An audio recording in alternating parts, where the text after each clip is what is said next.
Students, आज मैं आप लोगों के लिए लेकर आया हूँ एक नया टॉपिक, एक नई चीज, टिप्स है आप लोगों के लिए कि अगर आपको एक सुपर स्टूडेंट बनना है। सुपर स्टूडेंट का मतलब क्या होता है? सुपर स्टूडेंट का मतलब ये नहीं होता है कि सिर्फ वो स्कोर करता है या फर्स्ट आता है, ठीक है। सुपर स्टूडेंट अगर आपको बनना है तो मैं आपके लिए एक टिप्स लाया हूँ बहुत सारी, जो आपको जरूर बहुत अच्छा, बहुत बढ़िया एक स्टूडेंट बनाएगा। स्टूडेंट का मतलब सिर्फ ये नहीं होता है कि वो पढ़ाई करता है, बहुत पढ़ता लिखता है, ठीक है। तो देखते हैं, सबसे पहली चीज तो मैं ये बताऊंगा कि जो एक आपको अगर सुपर स्टूडेंट बनना है, अगर आपको सुपर स्टूडेंट बनना है तो आप लोगों को एक चीज ध्यान में रखनी होगी कि पहले डिसाइड करो कि आपको सिर्फ मार्क्स लाना है, एफिशिएंट स्टडीज करना है, या फिर आप कमिटेड हो इस चीज के लिए कि हाँ आपको सुपर स्टूडेंट बनना है, ठीक है। अगर आपको सुपर स्टूडेंट बनना है, ये आपका कमिटमेंट है, तो ये जरूर आपको काम आएगा, जरूर आपको हेल्प करेगा ये, और आपको सुपर स्टूडेंट बना के रहेगा। तो इस वीडियो के खत्म होने के बाद लास्ट तक दिखेगा। इस वीडियो के खत्म होने के बाद इस चीज को अगर आप फॉलो करोगे, जितना ज्यादा फॉलो करोगे उतने ज्यादा आप सुपर स्टूडेंट बनोगे, और उतना ही आपका कॉन्फिडेंस बढ़ेगा, आपका सब कॉन्फिडेंस लेवल हाई हो जाएगा, ठीक है। चलो, तो मैं सबसे पहली चीज में बताता हूँ कि सुपर स्टूडेंट जो होता है उसके लिए जो कोई भी चीज होती है ना, वो क्या होता है? It's not a big deal. देखो यहाँ पे है नॉट अ बिग डील। एक सुपर स्टूडेंट के लिए नॉट अ बिग डील होती है कोई भी चीज। क्यों? तो जैसे माना जाए कि आप लोग ऐसा सोचते हो कि भाई सुपर स्टूडेंट का मतलब तो ये होता है कि ये फर्स्ट आना चाहिए, बहुत पढ़ता है, घंटों तक पढ़ता है, ऐसा स्टूडेंट होना चाहिए, ठीक है ना। ऐसी कोई बात नहीं है, ऐसी कोई जरूरी बात नहीं है। जैसे कि यहाँ पे मैंने लिखा है कि हार्वर्ड बिजनेस स्कूल, ये हार्वर्ड बिजनेस स्कूल जो है उसकी स्टडीज ने ये बताया है कि जो एकेडमिक्स होता है ना हमारी लाइफ में, एकेडमिक्स का मतलब पढ़ाई है ना, स्टडीज रिलेटेड थिंग्स। तो जो एकेडमिक्स होता है ना वो सिर्फ 15%, 15% होता है सिर्फ अपने टोटल स्किल्स के, सिर्फ 15%, ठीक है। टोटल स्किल्स जो हमारे अंदर होते हैं उसके सिर्फ 15% एकेडमिक्स होते हैं। तो मतलब इसका मतलब पढ़ाई को छोड़कर भी 85% चीजें ऐसी होती है जो अपनी टोटल स्किल्स होती है, ठीक है, स्किल्स में जो होता है, ठीक है, ओके। तो ये है हमारे सिर्फ 15% स्किल्स होते हैं एकेडमिक्स। तो वो जरूरी नहीं है कि सिर्फ एकेडमिक्स ही सब कुछ है, सिर्फ पढ़ाई ही सब कुछ है, ऐसा कुछ नहीं है। तो सुपर स्टूडेंट को जानना ये बहुत जरूरी है कि सिर्फ पढ़ाई सब कुछ नहीं है, बहुत सारी चीजें ऐसी है जिसकी वजह से वो टैलेंटेड, स्किलफुल और मतलब बहुत फेमस हो सकता है, ठीक है। आदमी आगे जाके सक्सेस अचीव कर सकता है, ठीक है, ओके। चलो, आपने बिल गेट्स का नाम सुना होगा, बहुत फेमस एग्जांपल है आप लोगों के लिए, मुझे मालूम है। लेकिन बिल गेट्स ने क्या किया था? उसने ड्रॉप आउट लिया था, है ना, स्कूल से ड्रॉप आउट लेके, और उसने अपना फ्यूचर, अपना करियर, मतलब अपना फॉर्च्यून बनाया था, है ना, अपनी किस्मत बनाई थी, ठीक है। तो जरूरी नहीं है कि सिर्फ पढ़ाई लेकर हम लोग ये सब कर सकते हैं। मैं ये नहीं कहता हूं कि आप लोगों को पढ़ना नहीं चाहिए, या मैं आपको उस चीज से दूर नहीं ले जा रहा हूं। मैं ये नहीं बोल रहा हूं कि भाई पढ़ाई नहीं करनी चाहिए, पढ़ाई कोई इतनी खास इंपॉर्टेंट नहीं है, चलो जाने दो। मैं ऐसी कुछ चीज नहीं बोल रहा हूं। पढ़ाई इंपॉर्टेंट है, कहाँ इंपॉर्टेंट है, कितनी इंपॉर्टेंट है, उसके साथ दूसरी क्या चीजें इंपॉर्टेंट है, यही एक सुपर स्टूडेंट को जानना चाहिए। और आप आज के बाद सुपर स्टूडेंट बनने वाले हो। इस वीडियो को एंड तक देखने के बाद आप एक सुपर स्टूडेंट बनने वाले हो, ठीक है। चलो, तो जैसे मैंने बताया कि बिल गेट्स ने अपना फॉर्च्यून बनाया ड्रॉप आउट लेने के बाद, ठीक है, ओके। तो आपने अपने आसपास बहुत सारे स्टूडेंट्स देखे होंगे, कुछ स्टूडेंट्स एटलीस्ट ऐसे देखे ही होंगे कि जो पढ़ाई को लेकर मतलब बहुत ही वो क्या बोलते हैं कि एक्साइटेड होते हैं, और बहुत मतलब इमोशनल जैसे हो जाते हैं। कहते हैं कि भाई कोई प्रोजेक्ट दिया हो, किसी को किसी चीज का प्रोजेक्ट दिया हो, या फिर होमवर्क हो, ठीक है, या फिर कुछ पढ़ाई एग्जाम के टाइम पे पढ़ने बैठना हो, या पहले से प्रिपरेशन करना हो, तो बहुत pressure pressure pressure pressure pressure, वो बहुत ही ओवर रिएक्ट करते हैं। एक सुपर स्टूडेंट ऐसा नहीं करता है, एक सुपर स्टूडेंट ऐसा बिल्कुल नहीं करता है। ये ओवर रिएक्ट करना, ये से क्या होगा? उससे सिर्फ प्रेशर बढ़ता है, प्रेशर बढ़ता है और कुछ नहीं होता है, ठीक है। तो ये प्रेशर आपको बढ़ाना नहीं है, आपको ओवर रिएक्ट करना नहीं है। वापस बोल रहा हूं, मैं आपको ऐसा नहीं बोल रहा हूं कि आपको स्टडीज छोड़ देनी है, स्टडीज से दूर भागना है। मैं जो बोल रहा हूं वो बात बिल्कुल अलग है। मैं ऐसा बोल रहा हूं कि आप लोगों को ओवर रिएक्ट नहीं करना है उसको लेकर। भाई प्रोजेक्ट बनाना है, प्रोजेक्ट बना, हाउ हाउ, ये सब माइंड पे लेकर नहीं चलना है आपको, ठीक है। बी नॉर्मल, आप अपना काम कंप्लीट आराम से कर सकते हो, टेंशन मत लो, ठीक है। चलो, तो एक सुपर स्टूडेंट क्या करता है? एक सुपर स्टूडेंट ऐसा होता है कि वो फोकस करेगा नॉलेज के ऊपर, ठीक है ना, नॉलेज के ऊपर फोकस कर रहा। मार्क्स तो बाई प्रोडक्ट है। और मार्क्स क्या है? एक एग्जाम क्या होती है? एक एग्जाम के अंदर कुछ मार्क्स के क्वेश्चंस पूछे गए, उसमें से आपने कुछ लिख दिए कुछ टाइम के अंदर, और खत्म। इसका मतलब ये नहीं कि पेपर ने आपकी पूरा कैरियर है, आपका पूरा स्किल वो मतलब मेजर कर लिया आपको, तो बता दिया कि भाई ये इतना ही आपके अंदर स्किल है, ऐसा कुछ नहीं है, ठीक है। हाँ, एग्जाम्स होते हैं, बहुत इंपॉर्टेंट होते हैं, सच में बहुत इंपॉर्टेंट होते हैं। कुछ फील्ड में वो एग्जाम्स जो है उसके रिजल्ट जो है वो बहुत काम आता है, वो हम लोग बाद में डिस्कस करेंगे, ठीक है। तो सबसे पहले मैंने जैसे बताया कि आप लोग नॉलेज के लिए पढ़ाई करो। नॉलेज के लिए एक सुपर स्टूडेंट क्या करता है कि नॉलेज के लिए पढ़ाई करता है। वो मतलब घंटों तक बैठे रहना, पढ़ाई करना, रट्टा मारना, वैसा कुछ नहीं करता है। वो क्या करता है, वो समझता है चीजों को, ध्यान से देखता है, समझता है, सोचता है उसके पीछे, और फिर मार्क्स तो अपने आप आ जाते हैं, ठीक है। ओके, तो सबसे पहले आपको क्या करना है कि सुपर स्टूडेंट के लिए सबसे बड़ी बात कौन सी है? सबसे बड़ी बात यह है कि नॉट ए बिग डील, कोई बड़ी बात नहीं है भाई, इतना करना है कर लेंगे, ये पढ़ना है पढ़ लेंगे, ये प्रोजेक्ट बनाना है बना लेंगे, ठीक है। तो ये सबसे पहला टॉपिक है। ओके ओके स्टूडेंट्स, तो आपने पहली चीज देख ली। अब दूसरी चीज हम लोग देखेंगे कि एक सुपर स्टूडेंट को क्या जानना है, क्या करना है। सबसे इंपॉर्टेंट चीज ये है दूसरी, कि उसको क्वेश्चंस पूछने हैं। क्यूरियोसिटी, क्यूरियोसिटी होनी चाहिए, क्वेश्चंस पूछने हैं टीचर्स को। अब आप बोलोगे कि क्वेश्चंस पूछने हैं, नहीं भाई ये हम लोग तो नहीं करते। सही बात है, बहुत सारे स्टूडेंट्स ऐसे होते हैं जो क्वेश्चंस नहीं पूछते हैं। रीजन, एम्बेरसमेंट जैसा फील होता है, ऐसा लगता है कि भाई नहीं भाई कोई क्या सोचेगा, मेरा क्वेश्चंस कैसा है, सब लोग हंस देंगे, आजू बाजू के लोग हंसेंगे, है ना, ऐसा होता है, मालूम है मुझे। मैं भी जब छोटा था, स्कूल में था, मुझे भी कभी कभी ऐसा फील होता था स्टार्टिंग में कि भाई मैं क्वेश्चंस पूछूंगा, कोई आजू बाजू वाला हंस देगा, क्या सोचेगा मेरे बारे में, कि कैसे कैसे फालतू क्वेश्चंस पूछ रहा है, ठीक है। लेकिन मैं आप लोगों को बता देता हूं कि ऐसा मत सोचो, ठीक है। स्टार्टिंग में डिफिकल्ट होगा, ऐसा है, कोई बात नहीं। मैंने कब बोला कि सब टीचर्स के मतलब स्टूडेंट्स के सामने, अपने दोस्तों के सामने पूछो, अकेले में जाकर पूछो, टीचर्स को जाकर कंसल्ट करो कि भाई इसका मतलब क्या है, ये कैसे होता है, ठीक है। क्वेश्चंस पूछने में टेंशन मत लो। तो सबसे बड़ी बड़ी चीज होती है कि क्वेश्चंस पूछना, क्यूरियोसिटी। अब आप लोग देखोगे कि हम लोग जब छोटे थे तब क्या होता था, हम लोग बहुत सारे क्वेश्चंस पूछते थे। ये ऐसा क्यों है, ये ऐसे क्यों चलता है, इसको ऐसे क्यों पकड़ते हैं, इसका कलर ऐसा ही क्यों है, ये आसमान ऐसा क्यों है ना, बहुत सारे क्वेश्चंस होते हैं। क्यों? क्योंकि तब एक चीज होती थी, क्यूरियोसिटी, ठीक है ना। क्यूरियोसिटी होती थी हमारे अंदर, क्यूरियोसिटी। जैसे जैसे हम बड़े होते हैं ना, क्यूरियोसिटी हमारी कम होती जाती है। ऐसा कुछ नहीं कि हमको सब कुछ पता चल जाता है या हमको बहुत सारा नॉलेज मिल गया, ऐसा कुछ भी नहीं है। लेकिन हमारी क्यूरियोसिटी धीरे धीरे कम हो जाती है, और इसकी वजह से हम लोग क्वेश्चंस पूछना धीरे धीरे कम करते हैं और फिर बाद में बंदी कर देते हैं। ये आपको नहीं करना है। एक सुपर स्टूडेंट कभी भी ऐसा नहीं करता है, वो क्यूरियोसिटी रखता है और क्वेश्चंस पूछता है। क्यूरियोसिटी रखने का बहुत आसान तरीका है, जो भी चीज है उसके अंदर सोचो ये कैसे हुआ, क्या है, क्यों हुआ, बहुत आसान है, ठीक है। तो देखो एक चीज मान लो, जैसे मैं आपको बता रहा हूं कि आपने कभी क्वेश्चन पूछ लिया, ठीक है ना। तो कभी आप जो क्वेश्चन पूछते हो ना, तो क्या होगा कि आपने पहली बार क्वेश्चन पूछा, ठीक है।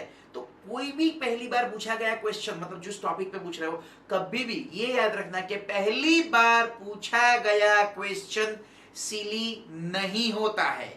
कोई भी क्वेश्चन पहली बार जब पूछा जाए वो सिली नहीं होता है, ठीक है। दूसरों के लिए सिली होगा, आपके लिए सिली नहीं है, क्योंकि आपको कंफ्यूजन है तो आपको वो दूर करना है, ठीक है। तो याद रखो, जो क्वेश्चन पूछता है ना, वो शायद उस लम्हे के लिए, उस पल के लिए, उस मोमेंट के लिए थोड़ा बेवकूफ जैसा साबित हो सकता है, मतलब कोई ऐसा सोचेगा कि बेवकूफ है। लेकिन जो नहीं पूछता है वो जिंदगी भर के लिए बेवकूफ रह जाएगा। याद रखो, जो पूछ लेता है वो शायद पल भर के लिए बेवकूफ हो सकता है, लेकिन जो नहीं पूछेगा ना, वो डेफिनेटली लाइफ टाइम के लिए उस मैटर में वो बेवकूफ ही, ठीक है। तो जैसे मैंने बताया कि क्वेश्चन पूछो, या तो अकेले में जाकर पूछो, टीचर्स के साथ कंसल्ट करो, ठीक है। लेकिन जैसे मैंने बताया क्वेश्चन पूछना बहुत जरूरी है, ठीक है।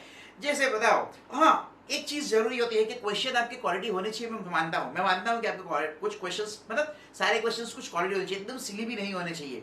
जैसे बहुत सारे क्वेश्चंस होते हैं, है ना, लेकिन कोई पूछता नहीं है। जैसे कि मान लो कि एप्पल बहुत बार गिरते हुए देखा सब लोगों ने, लेकिन न्यूटन को एक अलग सी चीज दिखी और क्या आ गया, ग्रेविटी, और वो फेमस हो गया। मतलब क्या है, एक सी चीज, सिर्फ एक सिंपल क्वेश्चन जिसको उसने डिस्टर्ब किया, उसके बारे में उसको, मतलब उस चीज ने उसको डिस्टर्ब किया, उसने उसके बारे में सोचा, और देखो आप लोग पढ़ रहे हो अभी, है ना, आज तक उसको याद रखा जा रहा है। और उसकी वजह से ग्रेविटी और कितनी सारी चीजें एग्जिस्टेंस में आ गई, कितनी सारी चीजों के बारे में हमको जानने को मिला, ठीक है। तो एक क्वेश्चन बहुत चीजें कर सकता है। तो इसलिए मैं बोलता हूं कि आप लोग जरूर क्वेश्चन पूछे टीचर को, चाहे तो आप अकेले में कर सकते। और देखिए क्या, एक चीज याद रखिए कि कभी भी है ना, कोई भी टीचर को क्वेश्चन पूछे उसको बुरा नहीं लगेगा। सच में, अगर आप टॉपिक में इंटरेस्ट ले रहे हो, आप क्वेश्चन पूछ रहे हो ना, तो टीचर को अच्छा लगता है। कोई भी टीचर होगा उसको अच्छा ही लगेगा कि भाई चलो ये पूछ रहा है, जानने की कोशिश कर रहा है, ठीक है।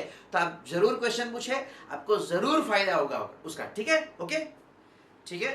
तो अब तीसरी चीज देखने हम लोग जा रहे हैं कि एक सुपर स्टूडेंट के लिए बहुत इंपॉर्टेंट एक और चीज है, वो है time management. Yes, time management, वो टाइम को मैनेज करता है। ऐसा कुछ नहीं है कि भाई टाइम को मैनेज करने का मतलब होता है कि भाई सिर्फ पढ़ते रहो या देखते रहो, बुक्स पढ़ाई करो, है ना, स्टडीज करते रहो, सिर्फ वही काम नहीं है। टाइम को मैनेज करने का मतलब होता है जो काम की चीजें है उसको आप कुछ लिस्ट में कुछ इस तरीके से अंदाज में अरेंज करो कि आपको ज्यादा टाइम ना ले और आपको उसका आउटपुट ज्यादा मिले, ठीक है। तो जैसे मैंने यहाँ पे लिखा है, आप लोग देखो, तो मैंने ये क्या किया है, मैंने कुछ है ना मैथमेटिकल फॉर्मेट के अंदर लिखा है। मैथमेटिकल फॉर्मेट में आप लोगों को मालूम है कि कुछ क्वाड्रेंट होता है, यहाँ पे ऐसे y एक्सिस होता है, यहाँ पे ऐसे x एक्सिस होता है, ठीक है। तो ये होता है पहला क्वाड्रेंट आपका कोऑर्डिनेट ज्योमेट्री के अंदर, ये होता है दूसरा क्वाड्रेंट आपका, ये तीसरा और ये चौथा। मैंने कुछ उस हिसाब से लिखा है, ठीक है। तो मैंने सबसे पहली चीज, पहले क्वाड्रेंट में सबसे पहली चीज क्या लिखी है, क्या दिया है, मैंने दिया है अर्जेंट एंड इंपॉर्टेंट। तो आपको इस 4 चीजों में आपको बांटना है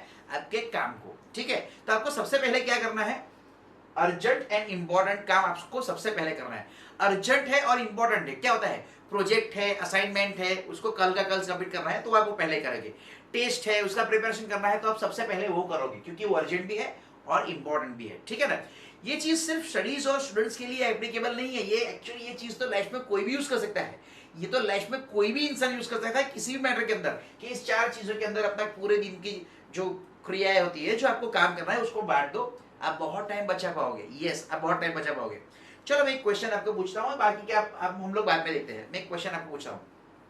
मान लो कि आपके खाते के अंदर है ना 86,400 रुपीज जमा कर दी है आपके खाते के अंदर। 86,400 रुपीज रोज डाले जाते हैं, रोज डाले जाते हैं 86,400 रुपीज, और उसको आपको खर्च करना है। लेकिन एक कंडीशन है उसके अंदर, और ये कंडीशन है कि आपको ये खर्च उतने करने हैं कि अगर डे के एंड तक इसमें से कुछ भी रकम मतलब बच गई तो वो खाते में से निकाल ली जाएगी। रोज डाले जाएंगे 86,400 रुपीज, लेकिन उसको आपको इस तरीके खर्च करना है तो जो बच गई रकम वो आपको उसमें से निकाल देनी है, मतलब वो खाते में से निकाल लेंगे वो लोग, ठीक है। दूसरे दिन फिर से रखेंगे, लेकिन उस दिन तो वो निकाल लेंगे। तो आप क्या करोगे, अगर खाते में से निकाल लेने वाले हैं तब क्या करोगे, सीधी सी बात है ना, अगर ये खाते में से निकालने वाले तब ज्यादा से ज्यादा रकम खर्च करोगे, सीधी सी बात है, क्योंकि आपको खर्च करनी है तभी ये डालेंगे, खर्च करनी तभी डालोगे। तो क्योंकि शाम को बचाने से क्या फायदा है, वो तो निकाल लेने वाले, ठीक है। तो आप ज्यादा से ज्यादा इसको खर्च करोगे। अब ये क्या है, एक्चुअली इतने सेकंड्स होते हैं पूरे दिन के अंदर, ठीक है, इतने सेकंड्स होते हैं, तो आप उसको कितना यूज कर सकते हो, सोचो जरा, ठीक है। ओके, सो जैसे मैंने बताया कि ये आपको खर्च करना है, तो कैसे करोगे, मैक्सिमम खर्च कर दोगे, ठीक है। वैसे ही करना है, ये एक्चुअली एक दिन के अंदर इतने सेकंड्स होते हैं, 86,400 सेकंड्स होते हैं, जितना मैक्सिमम आप यूज करोगे उतना आपको फायदा है। और जो बचने वाले हैं जिसको आप यूज नहीं करोगे वो तो वैसे भी निकल ही जाएंगे, ठीक है। तो आपको बाद में कोई यूज में नहीं आएंगे, क्योंकि कल अकाउंट खाली रहेगा, फिर से ये नए ही आएंगे, पुराने वाले नहीं, जो आपने बचाए हैं वो नहीं जाएंगे कहीं पे, मतलब आपको नहीं मिलने वाले वापस। तो ठीक है, तो आप उसको यूज कर दोगे, ठीक है। चलो तो फिर से हम इधर आते हैं। जैसे मैंने बताया कि अर्जेंट एंड इंपॉर्टेंट सबसे पहले आप काम करोगे, जैसे प्रोजेक्ट है जो कल का कल सबमिट करना है, या टेस्ट है उसकी प्रिपरेशन करनी है, तो वो आप सबसे पहले करोगे, ठीक है। फिर देखते हैं दूसरा, यहाँ पे दूसरा लिखा है कि अर्जेंट बट नॉट इम्पोर्टेंट। अब अर्जेंट है लेकिन इंपॉर्टेंट नहीं है। अब अर्जेंट है और इंपॉर्टेंट नहीं है मतलब क्या होता है, अर्जेंट मतलब ऐसा होता है कि आपको कुछ सबमिट करना है, या कोई टास्क, या मान लो कि ऐसा कुछ टास्क है, डोरबेल रिंग हुई तो आपको खोलने तो जाना पड़ेगा ना, ऐसे थोड़ी है भाई किसी ने बेल बजाया है तो आपको खोलने तो जाना ही पड़ेगा, ठीक है। तो वो अर्जेंट है लेकिन इंपॉर्टेंट नहीं है, तो ये चीज आती है अर्जेंट और बट नॉट इंपॉर्टेंट के फॉर्म में, बराबर है। फिर तीसरी चीज है नॉट अर्जेंट बट इंपॉर्टेंट। अब ये क्या होता है नॉट अर्जेंट बट इंपॉर्टेंट, सीधी सी बात है, हमको एक प्रोजेक्ट दिया गया है जो हमको बोला गया है कि भाई आपको एक हफ्ते बाद सबमिट करना है, या वैकेशन खत्म होने पर सबमिट करना है, या कुछ दिनों के बाद सबमिट करना है, तो वो किस चीज में आ गया, ये जो है उसमें आ गया, इसके अंदर आ जाएगा, तो नॉट अर्जेंट बट इंपॉर्टेंट, ठीक है। और लास्ट में जो है इस लिस्ट में हम लोग लिखेंगे कि नाइदर अर्जेंट नॉट इंपॉर्टेंट, जैसे टीवी देखना, खेलना, है ना, ये सब चीजें, मैं मोबाइल यूज कर, मैंने ऐसा नहीं बोला कि नहीं करना है, मैंने तो बोला है कि लिस्ट में डालना है, मैंने कब बोला कि ये नहीं करना है, करना है, लेकिन ये लिस्ट में आखिर में आएगा, ठीक है। तो सबसे पहले आप दिन में कौन सा काम करोगे, जो अगर दिन के अंदर जो होगा तो पहले सबसे ये काम करोगे, आपको कोई अर्जेंट वर्क है और इंपॉर्टेंट भी वो आप पहले खत्म करोगे। फिर उसके बाद ये खत्म होने के बाद अर्जेंट है लेकिन इंपॉर्टेंट नहीं है, जैसे मैंने बताया कि भाई ये सीधी सी बात है कि कोई बेल बजाता है, आपको खोलने जाना है, ऐसे दरवाजा खोलने जाना है, ऐसा कुछ भी है, ओके।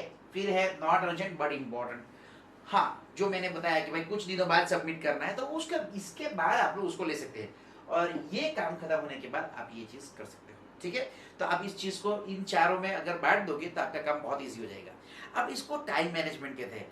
इसी चीज को हम बोलते हैं टाइम मैनेजमेंट। क्या हमको कौन सी प्रायोरिटी इसको देनी है, प्रायोरिटी लाइफ में हम लोग प्रायोरिटी देते हैं, तो प्रायोरिटी बहुत इंपॉर्टेंट है, बहुत इंपॉर्टेंट है प्रायोरिटी देना। क्योंकि जब तक हम किसी चीज को प्रायोरिटी नहीं देंगे उसका इंपॉर्टेंस हमको नहीं पता चलेगा और हम उसके लिए काम भी नहीं करेंगे। तो ये प्रायर थिंग्स है। पहली प्रायर ये है, फिर दूसरी प्रायर है, फिर उसके बाद प्रायोरिटी ये है, फिर उसके बाद प्रायोरिटी है, और अगर कोई बाकी का टाइम बचे तो फिर आप जो भी कुछ करना चाहो। ठीक है, ओके। बहुत आसान है, बहुत सिंपल है, तो आप यही करोगे, इसको फॉलो करोगे। ठीक है, सुपर स्टूडेंट यही करता है। ओके, ठीक है। तो अब इसके बाद मैं दिखाने जा रहा हूं आप लोगों को एक और टेक्निक है जिसको बोलते हैं कार्डबोर्ड टेक्निक। अब ये सुपर स्टूडेंट जो होता है ना, वो कार्डबोर्ड टेक्निक का इस्तेमाल करता है। आप बोलोगे कार्डबोर्ड टेक्निक मतलब क्या होता है? ठीक है, आपको बहुत सारी चीजें ऐसी होती होगी जो आपको डिस्टर्ब करती होगी, आपके हिसाब से डिस्टर्ब करती होगी। ठीक है ना, आपको कुछ मतलब जैसे बोला जाए कि भाई टीवी है, मोबाइल है, एक बार अगर चिपक गए उसके साथ तो फिर उगड़ते ही नहीं है। ठीक है ना, लेकिन वो चीज ऐसी अट्रैक्ट करती है, आप सबको मालूम है। ठीक है, तो उसके लिए क्या करना चाहिए भाई? अट्रैक्ट तो हो जाते हैं, लेकिन हमारा गोल, हमको जो करना है वो, हमको जो अचीव करना है वो, तो एक सुपर स्टूडेंट क्या करता है? एक सुपर स्टूडेंट करता है कार्डबोर्ड टेक्निक का इस्तेमाल। तो कार्डबोर्ड टेक्निक क्या है? तो आप कार्डबोर्ड ले लो, ठीक है, 3 इंच बाई 5 इंच का एक कार्डबोर्ड ले लो, और उसके ऊपर आप अपना गोल लिख दो। ठीक है, एक गोल लिख दो कि भाई मुझे ये अचीव करना है, जैसे कि परसेंटेज हो सकते हैं, या स्कोरिंग हो सकती है, या आपको कुछ डिग्री हासिल करनी है, लाइफ में कुछ बनना है। सबसे बड़ी चीज, आपको कुछ बनना है। कुछ भी आप लिख दो जो आपके स्टडीज से या आपके कैरियर से या आपके फ्यूचर से रिलेटेड हो। ठीक है, और क्या करो, क्या करो, और उस कार्डबोर्ड को वहां रख दो जो आपको आपकी सक्सेस के आगे डिस्ट्रैक्ट कर रहा है। टीवी है, उसके सामने रख दो। मोबाइल है, वहां पे आप स्क्रीन सेवर वॉलपेपर भी उसका लगा सकते हो, क्लिक करके, फोटो क्लिक करके। जहां पे भी आपको ऐसा लगता है कि आपका टाइम वेस्ट होने वाला है, आप वहां पे वो चीज को वहां पे चिपका दो, कार्डबोर्ड को वहां पे लगा दो। जैसे कार्डबोर्ड पे लगा दिया, क्या होगा? आप टीवी पास जाओगे, हैबिट तो है भाई हम लोग रिमोट वाले लेके, जैसे ही आप रिमोट लेकर वो टीवी ऑन करने जाओगे, वहां पे बड़ा सा कार्डबोर्ड दिखेगा आपको, लिखा है भाई तुमको ये करना है, ये तुम्हारा काम है, ये नहीं। मतलब सीधी सी बात है, आप लोगों को बंद कर दोगे। तो यही एक सुपर स्टूडेंट करता है, कार्डबोर्ड टेक्निक का इस्तेमाल करता है। बहुत इजी है, बहुत सिंपल है, आप कहीं पे भी इसको लगा सकते हो। जहां जहां पे आपको लगे कि आपको ये चीज डिस्ट्रैक्ट कर रही है, आपको खींचेगी, मतलब आपका ध्यान वहां पे बटा देगी, वहां पे आप लगा दो, आपका टाइम ऑटोमेटिकली बच जाएगा और आप उसको भी इस्तेमाल कर पाओगे। ठीक है, ये सबसे बड़ी चीज है। ओके, ठीक है। चलो, तो फिर कार्डबोर्ड के बाद एक और चीज है जो है कि भाई आपको अगर सुबह उठना है पढ़ाई करने के लिए, ठीक है ना, तो देखो क्या होता है कि जब हम लोग पढ़ाई करने के लिए किसी चीज के बारे में उठते हैं, हम अलार्म लगा देते हैं। ठीक है, चलो कोई बात है, अलार्म लगा दे, कोई गलत बात नहीं है। लेकिन हम सो रहे होते हैं और हमारी नींद कंप्लीट नहीं हुई होती है, और अलार्म से बजता है, एकदम से जोर से धक्के उठ जाते हैं हम लोग, है ना, एकदम से, अरे अलार्म बज गया, ऐसे करके। तो क्या होता है, बहुत सारे चांसेस होते हैं कि आपको हेडेक होगा, आपको मतलब अनकंफर्टेबल फील होगा, आप थोड़ा लथार्जिक फील करोगे, आपका मूड नहीं बनेगा, है ना, ठीक है ना, क्योंकि जबरदस्ती उठे गए हैं। ठीक है, ये सही बात है। तो फिर लेकिन उठना तो है, करना तो है, पढ़ाई तो करना है। क्या करेंगे, क्या करेंगे, क्या करेंगे? तो चलो एक काम करते हैं, मैं आपको एक टेक्निक दिखाता हूँ, आप लोग करके इस्तेमाल करके देखिए। थोड़ी सी प्रैक्टिस करोगे, टाइम टू टाइम अगर आप प्रैक्टिस करोगे, उसको सीरियसली आप लोगे, तो जरूर उसमें कामयाब होगे, बिकॉज इट इज 100% साइंटिफिक। ये साइंटिफिक है, ठीक है। तो सबसे इंपॉर्टेंट चीज ये है कि आप कैसे उसको यूज करोगे।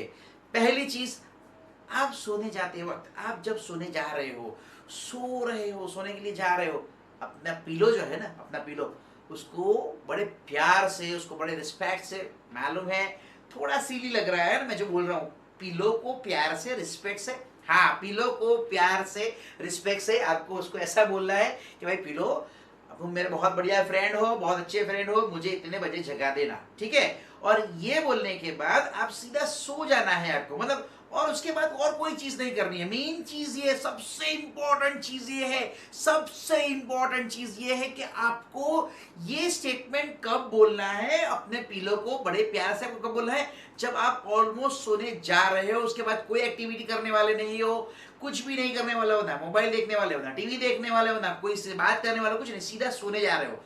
उस टाइम पे आपको ये करना है कि आप अपने पिलो को बोल दोगे, डियर फ्रेंड, मेरे पिलो, मेरे बेस्ट फ्रेंड, आप मुझे इतने बजे जगा देना।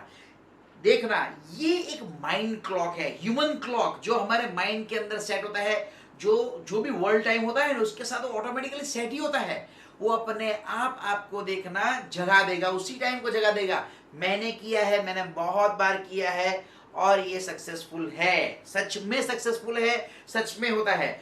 इससे क्या होगा कि आप अपने माइंड क्लॉक की वजह से आप जागोगे, तो आपको कोई अलार्म धड़ करके जगा नहीं रहा है, आपको कोई डिस्टर्ब नहीं कर रहा है, आपको कोई डिस्ट्रैक्ट नहीं कर रहा है, आपको हेडेक नहीं होगा, पेन नहीं होगा, लेथार्जिकनेस नहीं आएगा, कुछ नहीं आएगा। आप फ्रेश माइंड से उठोगे और पढ़ाई कर पाओगे, क्योंकि ये भी साइंटिफिकली प्रूव्ड है कि जब भी आप आराम करके उठते हो, आपके माइंड को रेस्ट करने के बाद आप पढ़ाई करने बैठते हो, उसकी ग्रास्पिंग कैपेसिटी बहुत बढ़ जाती है, बहुत ही बढ़ जाती है उसकी ग्रास्पिंग कैपेसिटी। जब आप आराम से सो के उठते हो, लेकिन पूरी नींद लेकर, अच्छी सी नींद लेकर, सही बात है, अच्छी सी नींद लेकर, लेकिन ध्यान रखना, लेकिन एक चीज और ध्यान रखना इसके बारे में कि जब आप उठो ना, तो सबसे इंपॉर्टेंट चीज ये है कि ऐसा मत बोलना चलो 5 मिनट सो लेता हूं, चलो 10 मिनट, सिर्फ 10 मिनट, उसके बाद तो मैं कर ही लूंगा।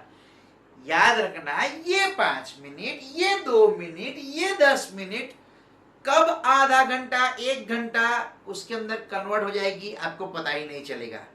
ये भी भैया मेरा निजी एक्सपीरियंस रहा है, इसलिए बोल रहा हूं, ठीक है। आप भी देख लेना कि चलो सिर्फ 2 ही मिनट या सिर्फ 2 मिनट में तो भी जग जाऊंगा। देखना 2 मिनट नहीं, वो तकरीबन 20, 40, 60 ऐसा ही होगा, ठीक है।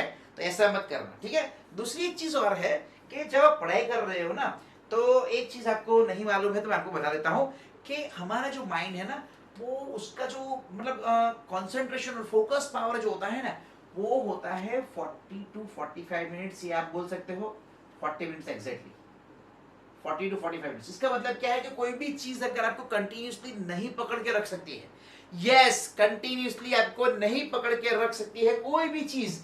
जैसे कि मैंने बोला कि मैं अभी आपके सामने सिर्फ ऐसे खड़ा रहकर बोलूंगा ना, और कंटिन्यूसली एक ही टोन में बोलता रहूंगा, तो क्या होगा मालूम है, आपको वो चीज ज्यादा देर तक पकड़ के नहीं रखेगी, आपको नींद आ जाएगी, ठीक है। इसलिए मैं यहाँ पे देखो, मैं मूवमेंट कर रहा हूँ, कभी मैं धीरे से बोल रहा हूँ, कभी मैं जोर से बोल रहा हूँ, कहाँ कहाँ पे नोट में दे रहा हूँ आपको, देखो, आप ध्यान से देखो।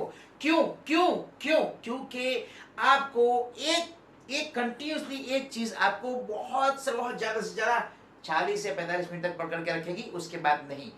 आपके क्लास में लेक्चर्स भी 40 मिनट के होंगे, देखना 40-45 मिनट के होंगे, वही सही होते हैं, ठीक है। उसके बाद आपको एक ब्रेक चाहिए, सभी चीजों में एक ब्रेक चाहिए। तो इस ब्रेक में आप एक ब्रेक ले लोगे, छोटा सा ब्रेक ले लोगे, 5-1 मिनट का ब्रेक ले लो, और उसके बाद पढ़ाई करो। इससे क्या होगा कि आप एक ब्रेक लेते हो, उसके बाद पढ़ाई करते हो ना, तो क्या होगा, आप टाइम बढ़ा दोगे, उसका आराम से बढ़ा पाओगे। आप 4 घंटे, 6 घंटे और 8 घंटे भी पढ़ सकते हो जब जरूरत हो तो, ठीक है। ओके, ये एक मैंने इंपॉर्टेंट चीज आपको दिखा दी, ठीक है।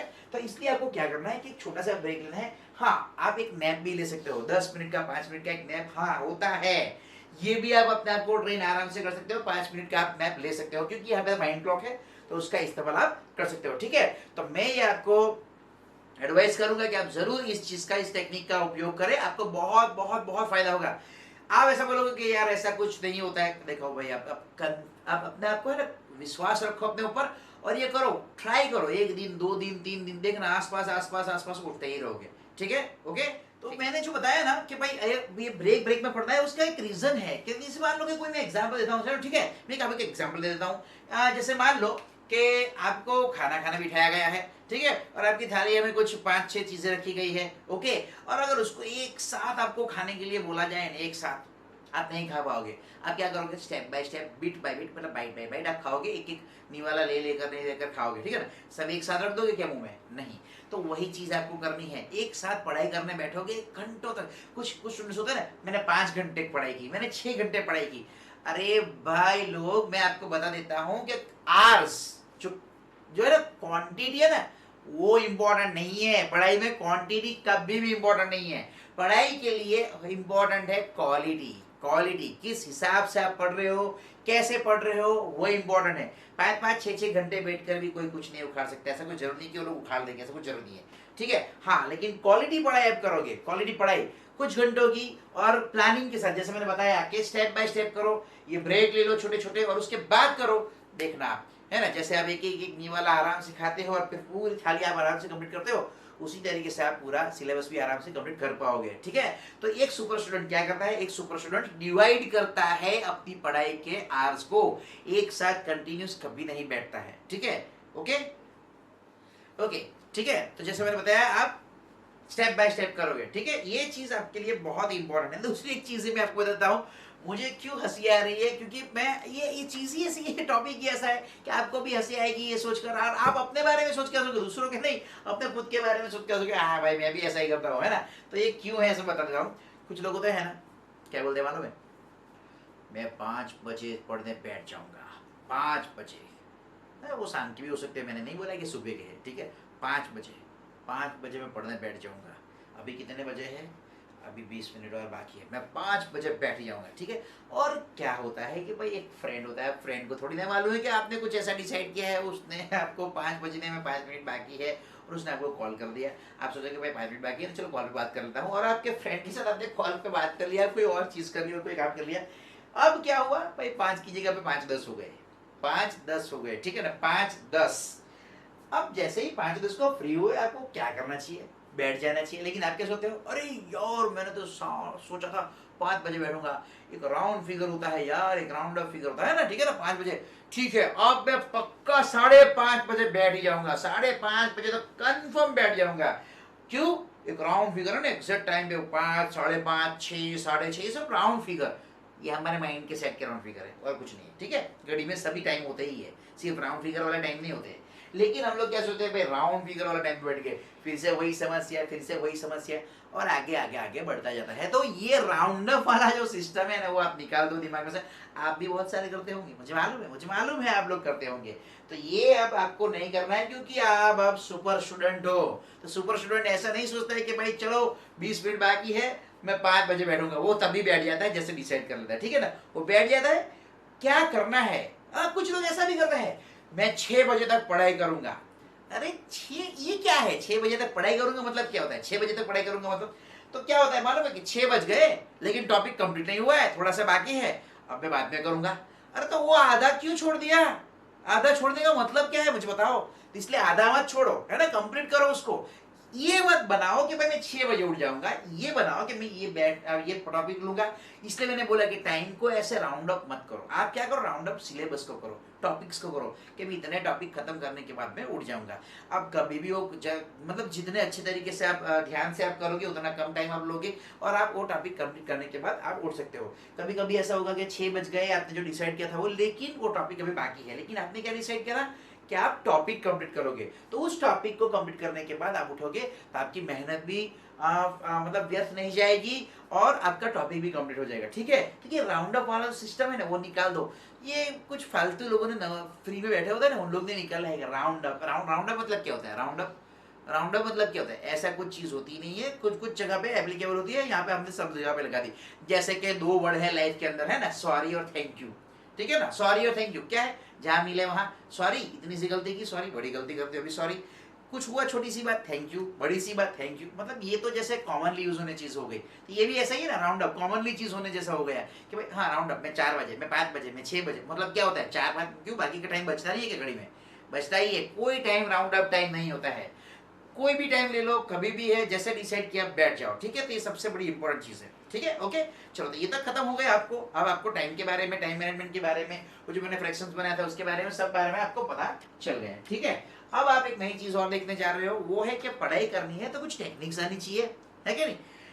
कुछ लंबे आंसर्स होते हैं, लंबे आंसर्स। लंबे आंसर्स में क्या होता है, हम लोग को याद नहीं रहता है। हम लोग याद कैसे रखें, तो उसके 2 तरीके हैं, मैं आपको दिखाता हूं। सबसे पहला तरीका ये है कि आप क्या करोगे कि आप बड़े से आंसर को उसको पार्ट्स में डिवाइड कर दो, ठीक है। और दूसरा तरीका क्या है मालूम है, आपको बहुत पसंद आने वाला है, लेकिन उसके लिए टैलेंट चाहिए भैया, टैलेंट चाहिए, लेकिन आपको पसंद बहुत आने वाला है क्योंकि आपका फेवरेट है।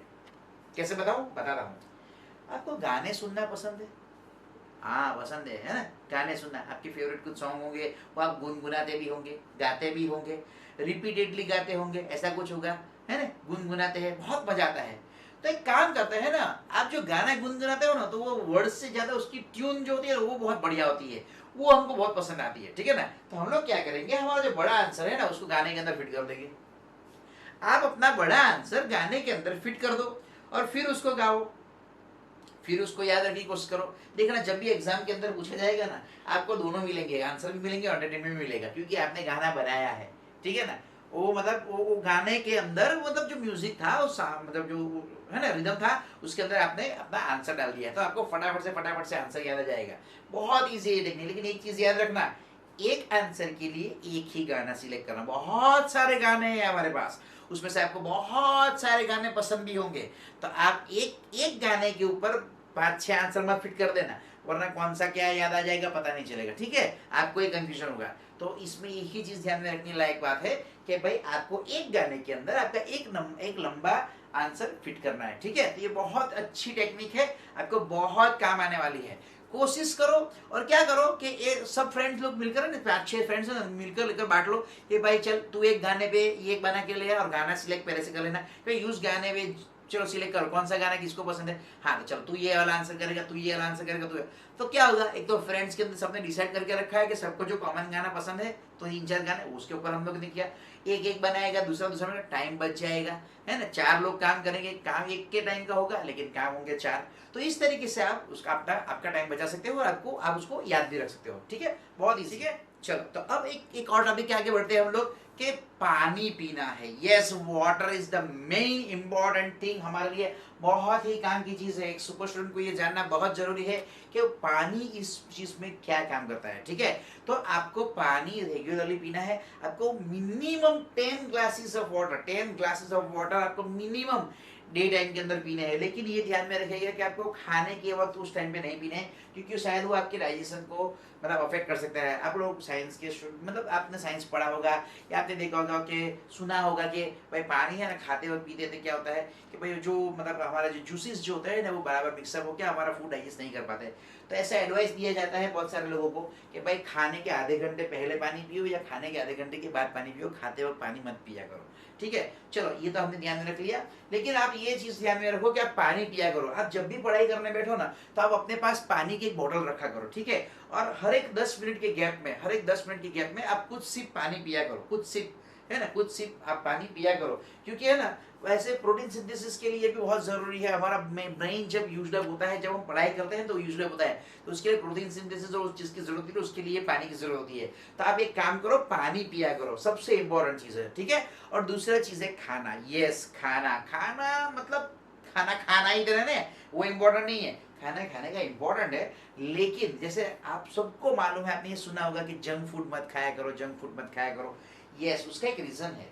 ये क्या रीजन है कि हम लोग जो जंक फूड खाते हैं ना वो इजीली डाइजेस्टेबल नहीं है हमारे सिस्टम के अंदर। तो वो चीज़ जो इजीली डाइजेस्टेबल नहीं होती है ना, वो अंदर ज़्यादा टाइम तक पड़ी रहती है। और क्या होता है कि जब कोई चीज़ इजीली डाइजेस्ट नहीं होती है तो वो कॉन्स्टिपेशन और वो सब प्रॉब्लम क्रिएट करती है, जिसकी वजह से हमारा जो मतलब जो बॉडी होता है ना, वो जो प्रॉपर वर्क करना चाहिए, बॉडी और ब्रेन का जो कॉम्बिनेशन होना चाहिए ना, वो बराबर नहीं होता है। इसलिए मैं बोलता हूँ कि आप जो जंक फूड है ना, वो तकरीबन न खाओ तो अच्छा है, तकरीबन न खाओ तो अच्छा है। अच्छा फूड खाओ, हेल्दी फूड खाओ, ठीक है, आपकी हेल्थ भी बनी रहेगी और आपको कोई दूसरे इश्यूज भी नहीं होंगे और आपको स्टडीज में और सब चीज़ों में हेल्प भी बहुत करेगा। और टाइम टू टाइम थोड़ा बैलेंस फूड खाया कीजिए। और हाँ, ये चीज़ बराबर ध्यान में रखेगा कि जब एग्जाम टाइम से ऐसा कुछ होता है ना, तब आप थोड़ा हैवी खाना मत खाइएगा, क्योंकि है ना फिर हैवी खाना खाने से क्या होता है, हमको नींद ज़्यादा आ जाती है। तो ये आपको ध्यान में रखना है कि थोड़ा लाइट फूड खाया करो, ठीक है, थोड़ी भूख रख के सोया करो, है ना, थोड़ी भूख रखो फिर सो जाओ, ठीक है ना। तो आपको दिक्कत नहीं होगी, नहीं तो फिर खाना खाते रहोगे तो आपको मालूम है कि दूसरे भी बहुत सारे प्रॉब्लम्स होते हैं, ठीक है, ओके, ठीक है। और अब मैं आपको बताने जा रहा हूं कि एक सुपर स्टूडेंट के लिए, एक स्टूडेंट के लिए सबसे बढ़िया इफेक्टिव स्टडी की टेक्निक क्या है। सबसे बढ़िया इफेक्टिव स्टडी की टेक्निक, अगर आप मुझे पूछोगे कि सबसे बढ़िया इफेक्टिव स्टडी की टेक्निक क्या है, तो मैं आपको बताऊंगा कि वो टेक्निक है SQ3R। SQ3R सबसे बढ़िया टेक्निक है ये, किसी भी स्टूडेंट के लिए, किसी भी लेवल के स्टूडेंट के लिए ये सबसे बढ़िया टेक्निक है। तो हम लोग देख रहे थे, मैं आपको समझा देता हूं कि SQ3R क्या है। SQ3R में पहले होता है S का मतलब होता है सर्वे। सर्वे का मतलब ये होता है कि आप किसी भी टॉपिक को, ये जो भी आप है पढ़ने जाने वाले हो, उसको थोड़ा फास्ट रीडिंग करके आप देख जाओ। उससे क्या होगा कि आप फास्ट रीडिंग करके उसको आप देख जाओगे, फटाफट रीड कर जाओगे, तो उससे आपको एक ओवरव्यू मिलेगा, आपको मटेरियल के बारे में पता चलेगा कि इस चीज के अंदर एक्चुअली क्या है, किसके बारे में है, किस चीज के बारे में, वो आपको पता चल जाएगा, ठीक है। तो पहले आपने फटाफट एक बार पढ़ के आपने ये देख लिया। अब दूसरा उसके बाद क्या करना है, आपको क्वेश्चंस पूछने हैं उसके अंदर। क्वेश्चंस मतलब क्या है कि आपको जो कंफ्यूजन है, जो क्रिएट करे कि भाई ये क्या कहना चाहता है, ये क्या चीज है, इसका मतलब क्या होता है ना, वो कुछ क्वेश्चंस का आप रेडी कर लो, रीड स्टडी कर लो, ठीक है। तो ये हो गया, पहले सर्वे हो गया, आपने फटाफट रीड करके देख लिया कि इस चीज के अंदर क्या है।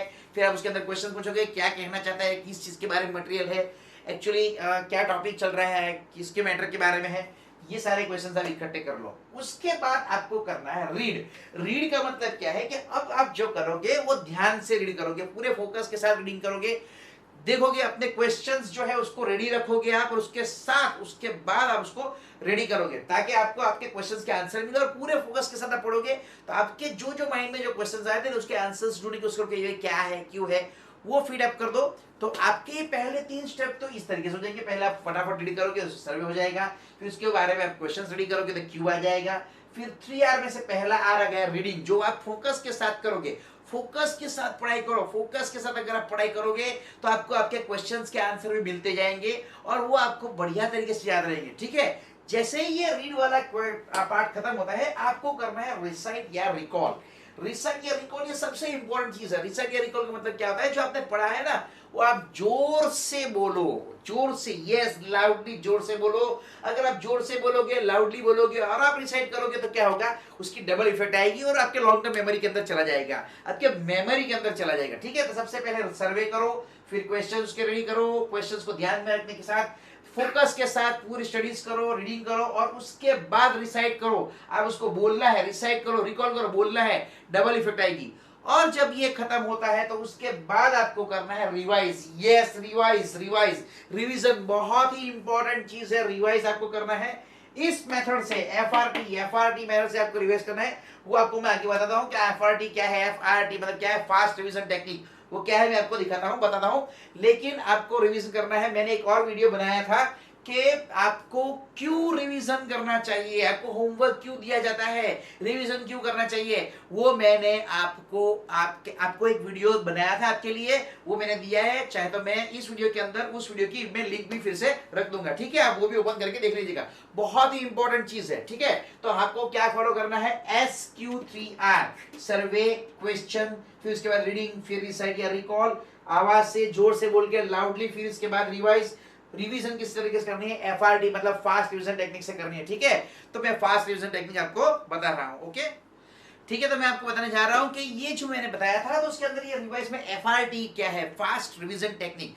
फास्ट रिवीजन टेक्निक का मतलब होता है कि आपको रिवीजन करना है। फास्ट का मतलब ये नहीं होता है कि फटाफट फटाफट करना है। इसका मतलब ये होता है कि आप जब भी पढ़ाई करने बैठो तो मैंने आपको बताया कि आपको step by step, bit by bit करना है, ठीक है ना। बाइट बाय बाइट करना है, जैसे खाना है वैसे bit by bit, step by step आपको करना है। तो आप छोटे छोटे इंटरवल्स के अंदर आप रिवीजन करते रहोगे, लेकिन आपको 2 जो रिवीजन के सेशन होते हैं उसके अंदर जो ब्रेक लेना है वो बड़ा नहीं लेना है। चलो ठीक है, एक एग्जांपल से इसको समझते हैं कि जैसे आप लोग मान लो कि आप एक स्लोप है और उसके ऊपर आप कार को धक्का दे रहे हो ऊपर, ठीक है। आपने 2/3 जितना धक्का दे दिया, कार को ऊपर चढ़ा लिया और फिर आप उसको थोड़ा रेस्ट करने के लिए खड़े हो गए, लेकिन आपका रेस्ट बहुत लंबा हो गया, आपका आराम का टाइम जो है, रेस्ट का टाइम वो बहुत लंबा हो गया। क्या हो जाएगा, धीरे धीरे धीरे कार फिर से नीचे स्लाइड हो जाएगी, आपको फिर से धक्का मार के ऊपर ले जाना है, फिर आप इतना ही वैसे ही करोगे, फिर से करनी चाहिए। तो उसके लिए तो बहुत ताकत और बहुत मतलब मेहनत की जरूरत पड़ेगी ना, बहुत करना पड़ेगा। तो उससे इसका मतलब क्या है कि आपका इसका सॉल्यूशन क्या है, आप क्या करोगे कि आपको गैप्स तो लेने हैं लेकिन बहुत बड़े नहीं लेने हैं कि आप कार आपकी बीच से नीचे आ जाए। आपको छोटे छोटे छोटे छोटे स्टेप्स लेने हैं, ठीक है, मतलब छोटे छोटे ब्रेक्स लेने हैं आपको। अब आप जो आप ब्रेक्स लोगे उसको लंबा मत करो, ठीक है। तो आप फास्ट रिवीजन टेक्निक, मतलब फास्ट रिवीजन टेक्निक का मतलब ये होता है कि आप क्या करना है, आपको बड़े ब्रेक नहीं लेने, छोटे छोटे ब्रेक लेकर आप उसको कंप्लीट कर सकते हो। तो आप जैसे मैंने बताया कि ये सर्वे, फिर क्वेश्चन, फिर रीडिंग, फिर रिसाइट एंड रिकॉल, उसके बाद रिवाइज। उसके बाद रिवाइज कैसे करना है, एफआरडी। और जैसे मैंने बताया कि ये एफआरडी जो टेक्निक है, ये जो रिवीजन की जो टेक्निक है, वो मैंने एक वीडियो बनाया है, आप उसको देख लीजिएगा तो आपको तुरंत पता चल जाएगा कि ये रिवीजन किस लिए जरूरी है, क्यों हम लोग रिवीजन करते हैं, ये हमारे ब्रेन के साथ कैसे वर्क करता है, क्या साइंटिफिक रीजन है, आपको उस वीडियो के अंदर जरूर मिल जाएगा। ओके स्टूडेंट्स, और दूसरी एक बात अभी जो बताने जा रहा हूं बहुत इंपॉर्टेंट है सुपर स्टूडेंट के लिए, ठीक है। तो सुपर स्टूडेंट के लिए सबसे इंपॉर्टेंट चीज क्या है कि सही बात है ना कि एग्जाम देना है, एग्जाम आपके लिए प्रिपेयर करना है और एग्जाम के पेपर्स लिखना है, लेकिन पढ़ाई के वक्त सबसे इंपॉर्टेंट चीज ये होती है वोकैबुलरी। आपकी वोकैबुलरी अगर अच्छी है, ठीक है, क्यों वोकैबुलरी अच्छी होनी चाहिए, सी एक बात बता देता हूं आप लोगों को कि अगर आप लोगों की वोकेबुलरी अच्छी है, आपकी इंग्लिश अच्छी है, तो क्या होगा कि आप जो मैथ्स के जो न्यूमेरिकल्स होंगे, वर्ड प्रॉब्लम या वो भी कुछ होंगे, वो आप इजीली समझ पाओगे।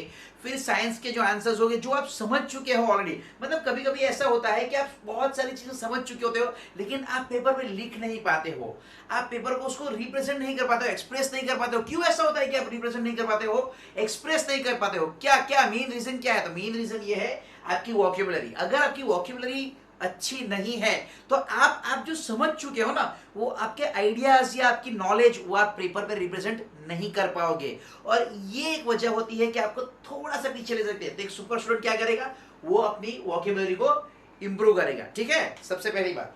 फिर दूसरा होता है गुड रिप्रेजेंटेशन पेपर के अंदर। अब देखो सीधी सी बात है, मान लो कि आप कहीं ओकेजन पे जा रहे हो, कोई पार्टी में जा रहे हो, कोई फंक्शन में जा रहे हो, ठीक है, तो मेन चीज क्या होती है आपके लिए? गेटअप, आपका दिखावा कैसा होना चाहिए, अच्छा होना चाहिए। देखो एक चीज है यार, अभी का जमाना क्या है आप लोगों को मालूम है, ठीक है ना, we are judged by our looks, क्योंकि ये जमाना कैसा है, a book is judged by its cover. Yes, a book is judged by its cover. यही तो प्रॉब्लम है कि बुक को अब उसके कवर से जज किया जाता है, उसकी राइटिंग या उसके अंदर जो चीजें है वो नहीं, ठीक है। आप देखा होगा कि बहुत सारी यूट्यूब चैनल्स होती है, यूट्यूब के ऊपर भी आपने देखा होगा, तो उसके ऊपर क्या होता है, थंबनेल जिसका अच्छा होता है, बढ़िया सा दिखता है, अट्रैक्टिव लगता है, लोग उसको पहले ओपन करते हैं। क्यों?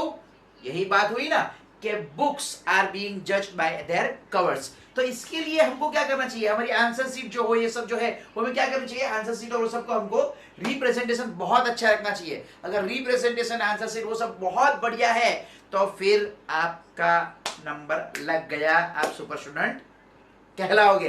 क्यों? क्योंकि रिप्रेजेंटेशन अच्छा, उसको मार्क्स भी अच्छे। सीधी सी बात है, हमारे यहाँ तो अभी भी मार्क्स पे ही जज आउट होता है। हाँ ठीक है, नॉलेज बहुत इंपॉर्टेंट चीज है, मैंने बोला था कि मार्क्स बाय प्रोडक्ट है, नॉलेज बहुत ही इंपॉर्टेंट चीज है, ठीक है।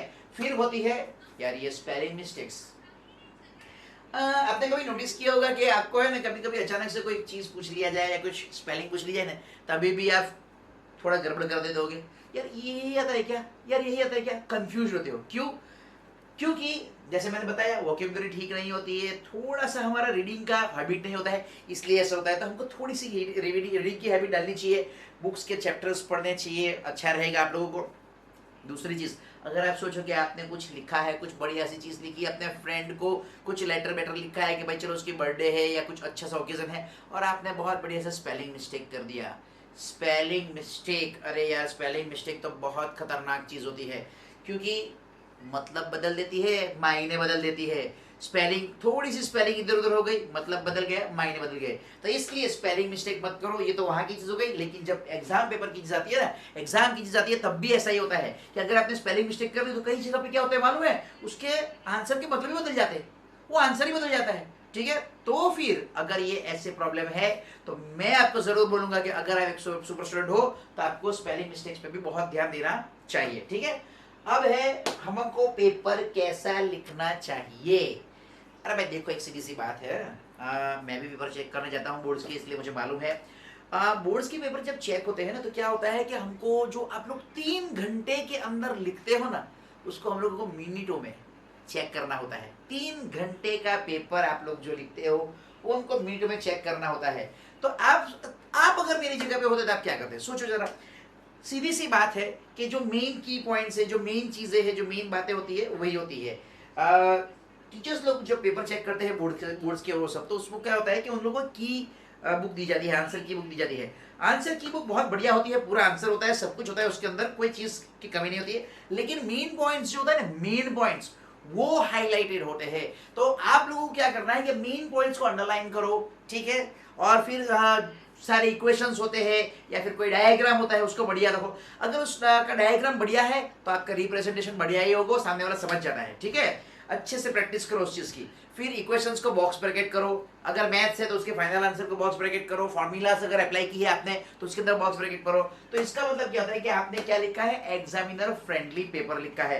एग्जामिनर फ्रेंडली पेपर का मतलब होता है कि जो चीज इंपॉर्टेंट होती है, जो चीज चाहिए होती है, वो आप उसको सामने रख देते हो। अब देखो ना यार, सीधी सी चीज है, अब हम लोग लाइब्रेरी में गए, मान लो बहुत सारी बुक्स है इधर उधर सब जगह है ना, लेकिन आपको जो बुक चाहिए वो स्पेसिफिक जगह पे यहाँ पे रखी हो तो आपको तुरंत मिल जाएगी। तो आपको तो अच्छा ही लगेगा ना कि हाँ भाई ये बढ़िया अरेंजमेंट है, क्योंकि मुझे जो चाहिए ये यहाँ से मिल गया, वो चाहिए था मुझे वहाँ से मिल गया। इसलिए बोलते हैं कि एग्जामिनर फ्रेंडली आपको पेपर लिखना है। उसके अंदर थोड़ा सा सेपरेट जो आंसर्स होते हैं उसके बाद उसको थोड़ा सेपरेट करो, अंडरलाइन करो, ठीक है, इंपॉर्टेंट पॉइंट्स को एक एक आंसर लिखने के बाद वहां पे सेक्शन बना दो ताकि उसको दिखे कि सेपरेट सेक्शन है, ठीक है। और हैंड राइटिंग थोड़ी अच्छी लिखा करो भाई, सामने वाला पढ़ना तो चाहिए। हाँ ठीक है, डॉक्टर बन जाएंगे उसके बाद में प्रिस्क्रिप्शन ऐसे लिखते रहना चलेगा, लेकिन अभी तो हमको डॉक्टर बनना है ना। तो अगर डॉक्टर बनना है, अगर सुपर स्टूडेंट बनना है, अगर आगे बढ़ना है, अभी तो हैंड राइटिंग ऐसी ही रखनी पड़ेगी कि सामने वाला पढ़ सके, ठीक है। तो ऐसी हैंड राइटिंग में लिखना, ठीक है। ओके ओके स्टूडेंट्स, तो अब है हम लोग जो देखने वाले हैं वो है सबसे इम्पोर्टेंट चीज एक सुपर स्टूडेंट के लिए क्या होती है। मैं आप लोगों के लिए टिप्स जो देने वाला हूं अभी मैं, जो आपको बहुत हेल्पफुल करेगी, मतलब बहुत ही हेल्पफुल रहेगी आप लोगों के लिए कि आपको एक सुपर स्टूडेंट कैसे बनाएगा, ठीक है ना। एक सुपर स्टूडेंट क्या करता है, देखो मैं आपको बताता हूं। सबसे पहले है studying time. Yes, studying time बहुत इंपॉर्टेंट है। आप लोगों ने देखा होगा कि कुछ लोग कैसे होते हैं कि कुछ लोग सुबह उठकर पढ़ते हैं, they are early morning readers, और कुछ लोग ऐसे होते हैं जो देर रात तक पढ़ते हैं। हमने सुना है कि early to bed and early from bed is a good habit, ठीक है ना। ठीक है, सुनने में अच्छा लगता है, अच्छी बात भी है, वैसे तो सही बात है। लेकिन कुछ लोग ऐसे होते हैं जिनको देर रात तक पढ़ने की हैबिट होती है, लेकिन वो दिन में या सुबह नहीं पढ़ पाते हैं, या सुबह जल्दी नहीं उठ पाते। कुछ लोग ऐसे होते हैं जो जल्दी सुबह उठ पाते हैं और पढ़ते हैं, लेकिन लेट नाइट तक नहीं पढ़ पाते हैं। देखो मैं आपको लोगों को बोलूंगा कि ऐसा कुछ नहीं है। कुछ लोग ऐसे होते हैं जो अर्ली मॉर्निंग रीडर्स होते हैं, और कुछ लोग ऐसे होते हैं जो लेट नाइट रीडर्स होते हैं। आप पहचान लो कि आप किस कैटेगरी में आते हो। लेकिन डे टाइम के अंदर इतना आप नहीं कवर कर पाओगे, ठीक है। अर्ली मॉर्निंग रीडर्स का एडवांटेज क्या होता है, अर्ली मॉर्निंग रीडर्स में होता है कि आप आराम से सोकर उठे हुए होते हो, तो आपका माइंड रिलैक्स होता है। जब माइंड रिलैक्स होता है तो उसकी ग्रास्पिंग कैपेसिटी बढ़ जाती है, ठीक है। तो अर्ली मॉर्निंग रीडर्स का एक एडवांटेज है कि अगर आप सोकर उठे हुए हो, आपका माइंड एकदम स्टेडी है, ठीक है, ग्रास्पिंग कैपेसिटी बढ़िया है, तो आप उसको सुबह अच्छे से याद कर सकते हो। दूसरी इंपॉर्टेंट चीज ये है अर्ली मॉर्निंग रीडर्स के लिए कि ये बात है कि जब आप शुरुआत दिन की करते हो ना, दिन की शुरुआत, ऐसे कहा जाता है कि जब दिन की शुरुआत अच्छी हो ना तो बाकी का दिन भी अच्छा जाता है। तो अगर आप उठने के साथ पहले 1 घंटे के अंदर अगर आप पढ़ाई शुरू कर देते हो, लेजीनेस छोड़ के, सब कुछ छोड़ के साइड पर रख के आप 1 घंटे के अंदर पढ़ना शुरू कर देते हो, तो आपका बाकी का दिन भी बहुत अच्छा जाएगा। दूसरी चीज, आप आराम से प्लान अप कर पाओगे कि कितना मेरा बाकी है और कितना मैं कर पाऊंगा। आप अच्छे से प्लानिंग करके उसको कवर अप भी कर लोगे, ठीक है। डे टाइम के अंदर आप इतना नहीं कर पाओगे क्योंकि डिस्ट्रैक्शंस होते हैं, बहुत सारी चीजें होती है, कोई काम होता है, कुछ ना कुछ आ जाता है। लेकिन अर्ली मॉर्निंग एकदम जल्दी सुबह या लेट नाइट को इतना कुछ नहीं होता। हाँ, लेट नाइट को भी आप पढ़ सकते हो, लेकिन एक चीज ध्यान में रखना लेट नाइट के लिए कि आप नॉर्मली आप जागते रहो और पढ़ो, वो बात बढ़िया है, बहुत बढ़िया है, बहुत अच्छी बात है वो। लेकिन उसके लिए कंपलसरी कॉफी या चाय या ये सब लेना ये मत करना, ठीक है। वो सिर्फ आपके अंदर है ना क्या एसिडिटी बढ़ाएगा, फिर आपकी हेल्थ बिगाड़ेगा, और कुछ नहीं। तो वो लेकर आपको अगर जागना पड़े और पढ़ना पड़े तो ये मत करना, ठीक है। हाँ, नेचुरली आप अगर जागो, आप अगर पढ़ सकते हो लेट नाइट को तो बहुत अच्छी बात है, ठीक है। तो मैं यही सजेस्ट करूंगा आप लोगों को कि अर्ली मॉर्निंग रीडिंग करो या लेट नाइट, बढ़िया रहेगा अर्ली मॉर्निंग। हाँ, ये ध्यान में रखना लेट नाइट के लिए कि आपने थोड़ा सा रेस्ट किया है, आराम किया, उसके बाद पढ़ने बैठते हो, क्योंकि rest is very important part before studying. Okay, ठीक है। चलो एक बात उसके बाद है अवॉइड डिस्ट्रक्शन। जैसे मैंने बताया डिस्ट्रक्शंस क्या होते हैं, कैसे चीज के डिस्ट्रक्शन होते हैं। चलो एक एग्जांपल लेते हैं। अगली 5 मिनट तक के लिए आप डायनासोर के बारे में नहीं सोचोगे। अरे ये क्या हुआ, आपने उसके बारे में ही सोच लिया। यही तो प्रॉब्लम है कि जब हम किसी चीज से दूर भागते हैं या डिस्ट्रैक्शन हमको करता है, डिस्ट्रैक्ट हमको करता ही रहेगा।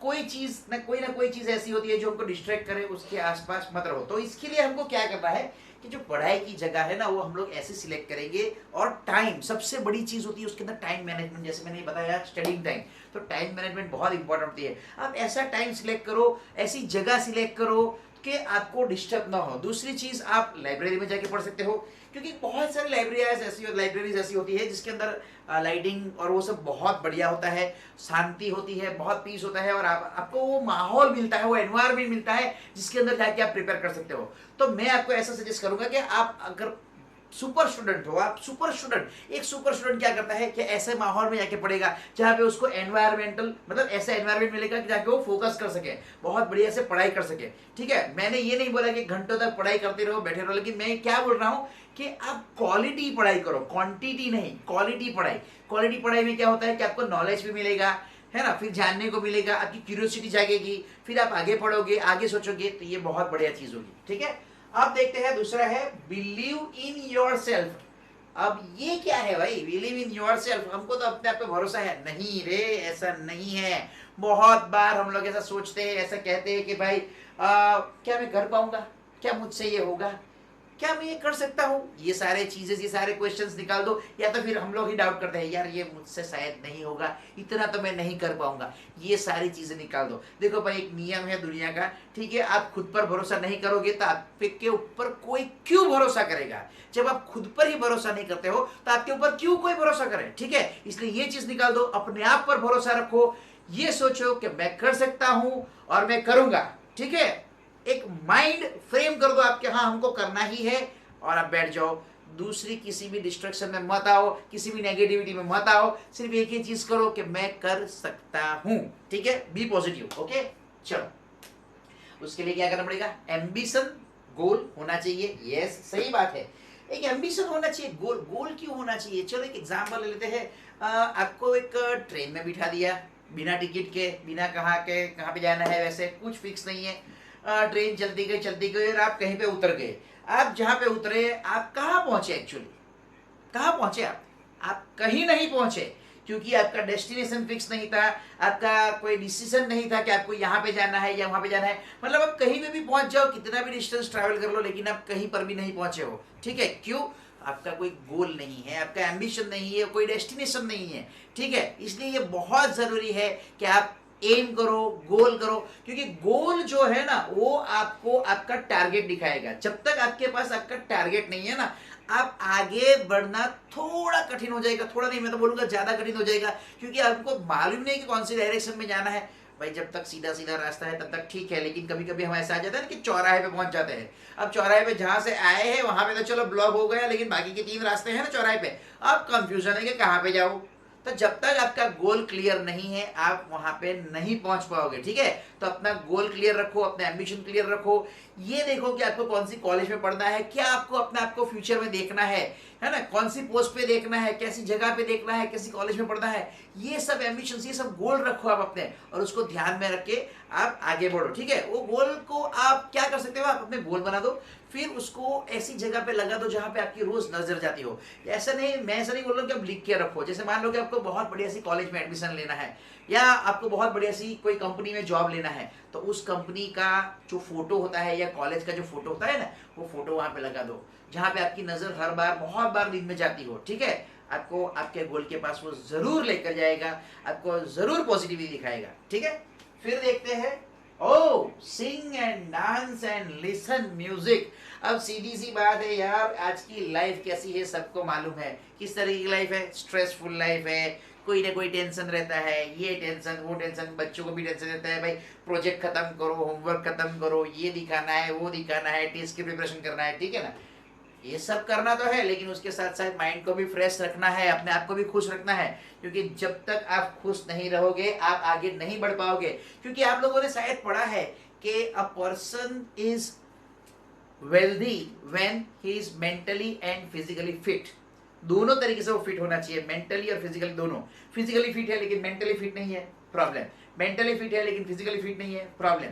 वो आपके सिस्टम को हिलाएगा ही। इसलिए बहुत जरूरी है कि आप स्ट्रेस फ्री रहो। अब स्ट्रेस फ्री के लिए गाना गा सकते हो, डांस कर सकते हो, या कोई म्यूजिक सुन सकते हो। अच्छा, गाना गा सकते हो, अरे बाथरूम में तो हम लोग गाते ही है ना, बहुत बढ़िया सिंगर्स होते हैं हम लोग, तो मालूम है ना बाथरूम के अंदर, तो वही हमको करना है। अरे भाई कोई सुने कैसा लगे, किसको क्या लगता है, हमको कौन सा इंडियन आइडल में जाना है जो टेंशन है, अपनी मस्ती में गाओ, अपनी मस्ती में झूमो, डांस करो। अच्छा वही कह दो मुझे तो एक ही तरीके का डांस आता है, ऐसे ऐसे ऐसे या वैसे वैसे, अरे जैसे आता है वैसे करो ना।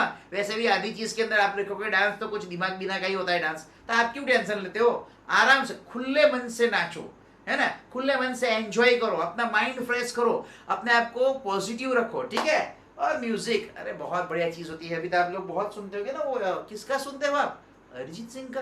अरे यार बढ़िया है, उसके सॉन्ग्स तो बढ़िया होते हैं, वो सुन लिया करो। चलो उसको छोड़कर दूसरे के भी होंगे, है क्या नहीं? अब मुझे तो दो चार ही मालूम है, ज्यादा नहीं मालूम है, क्योंकि मैं म्यूजिक सुनता हूँ, माइंड फ्रेश करता हूँ, ठीक है। बहुत मजा आता है उसके अंदर। जो बढ़िया सा सॉन्ग आपको पसंद है ना, वो बस लगा लो और सुनो, 5 मिनट सुनोगे माइंड फ्रेश हो जाएगा।